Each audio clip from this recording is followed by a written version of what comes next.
প্রার্থী অসন্তোষ নিয়ে অভিষেক বন্দ্যোপাধ্যায় ব্যাখ্যা দিচ্ছেন। অভিষেক বন্দ্যোপাধ্যায় বোঝাচ্ছেন যে কারুর ক্ষোভ বিক্ষোভ থাকার কথা নয়, কারুর পছন্দ অপছন্দের ব্যাপার নয়, কিন্তু টিকিট না পেয়ে বিক্ষুব্ধ বিদায়ী তৃণমূল বিধায়ক অসিত মজুমদারের নিশানায় রচনা বন্দ্যোপাধ্যায়। তৃণমূল সাংসদ রচনা বন্দ্যোপাধ্যায়কে নিশানা বিক্ষুব্ধ তৃণমূল বিধায়ক অসিত মজুমদারের।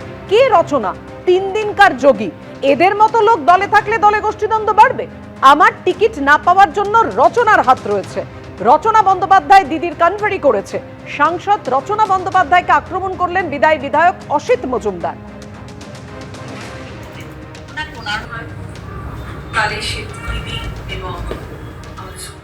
আমি তো চ্যালেঞ্জ করেছি, ওর দম থাকলে ও নির্দল হয়ে দাঁড়াক, এমপি থাক, আর আমিও দাঁড়াবো। যদি ওর 10 গুণ ভোট বেশি না পাই, আমি নেলা হয়ে সারা হুগলি জেলা ঘুরবো।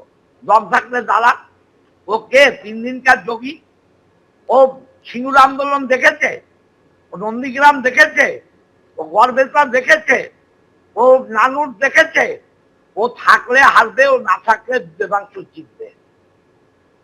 দেবাংশুকে ও ভরাডুবি করবে।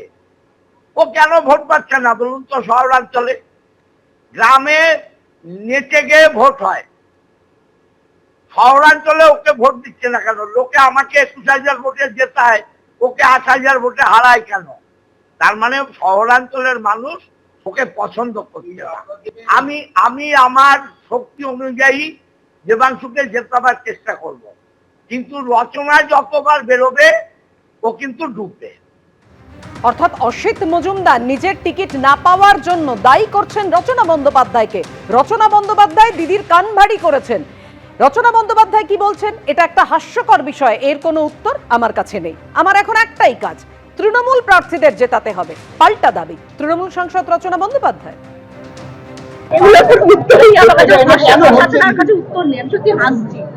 এই কথা শুনে আমি হাসছি, বলার ভালো ছেড়ে দিন না দাদা।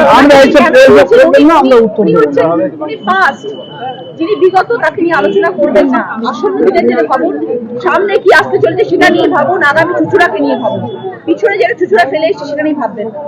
সকলেই আমার কাছে দলের সিম্বলে যারা জিতেছেন, দলের আস্থা যাদের উপর আছে, তারা প্রত্যেকেই আমার প্রণম্য।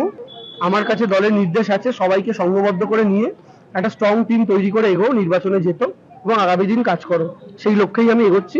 কারোর যদি কোথাও মনোমালিন্য হয়ে থাকে, আঘাত লেগে থাকে মনে, সেটা আমরা নিজেদের মধ্যে অবশ্যই মিটিয়ে নেবো।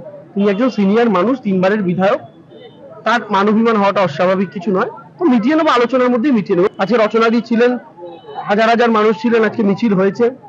তিনি থাকলে আমরা আরো খুশি হতাম। তো অবশ্যই তাকে নিয়ে পরবর্তীকালে নিশ্চয়ই কোনো একটা রাজনৈতিক কর্মসূচিতে হবে। এবিপি আনন্দ, এগিয়ে থাকে, এগিয়ে রাখে।